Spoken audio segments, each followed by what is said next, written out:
EVs and economic masochism. I wish I thought of that phrase, economic masochism. I can't take credit. That was the editorial board today in the Wall Street Journal highlighting points that we've been making here on this show for a very, very long time. Again, everything here is not black swan things. These were things that we told you were going to happen. And it's getting worse instead of better. Yes, we've got in Germany, Volkswagen. Volkswagen is looking to close 3 vehicle factories, cut 10,000 jobs, impose across the board pay reductions. This is Germany. Volkswagen, it's been around, 79, 80 years, something like that. They've never closed a factory. Did you understand how difficult it is to lay people off in Europe? Not an easy thing to do.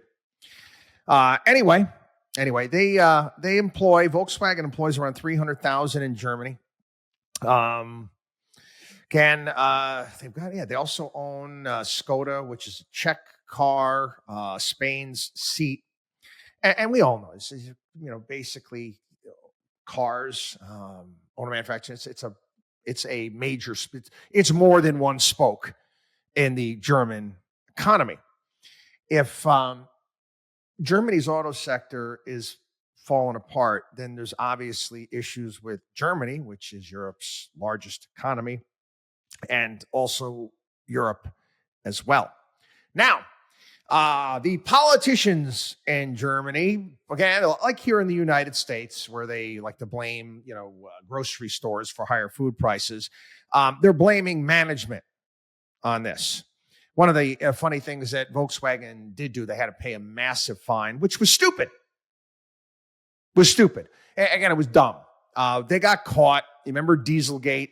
They were messing around with the software in the cars so they could pass, or they could show a better letter grade, whatever it may be, and how they grade their emissions tests. Okay, great. You caught them. They were breaking the rules. Why fine the company? Why not put the people that were in charge of the policy behind that? Why not get them in trouble? Why don't they bear the brunt of this rather than the company? But anyway, not just that. We got higher labor costs there. Various different governments in Germany, they also have ownership in manufacturing companies. Now, again, this is the problem that I had with, people talking about having a sovereign wealth fund here in the United States.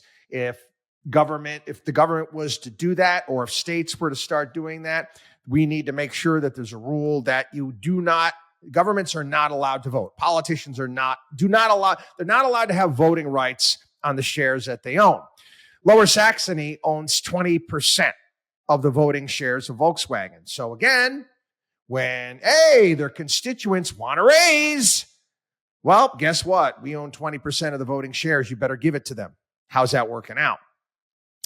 Again, the biggest problem, of course, is Germany and the EU's stupid ass net zero climate policies. First and foremost, Germany had nuclear power plants that they shut down.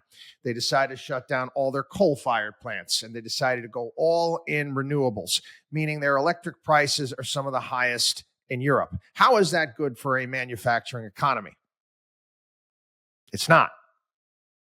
Germany's prices are well above the European Union average, well above what it costs in the United States, China, or Japan. Again, they did it to themselves. And again, what are they doing? They're forcing these car companies to make electric vehicles, telling them that they must sell them to people. The EU requires that EVs constitute a higher share of vehicle sales each year, with internal combustion engines phased out by 2035. So they have to continue to make these things that are not selling. Not to mention the fact China makes them cheaper, and now they had to put tariffs on China from China. So China's not selling their cars in Europe.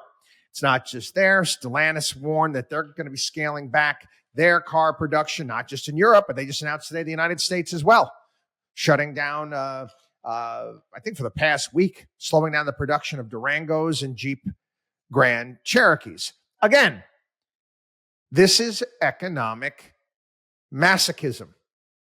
This is what governments do. They get involved in the private sector and they wreck it. Europe, we talked a little bit about it yesterday and their situation. I don't know how they're going to work their way out of this. I really don't. They need to have a fundamental change, a rethink, a come to Jesus moment at some point in time, or it's going to get worse instead of better. WatchdogOnWallStreet.com.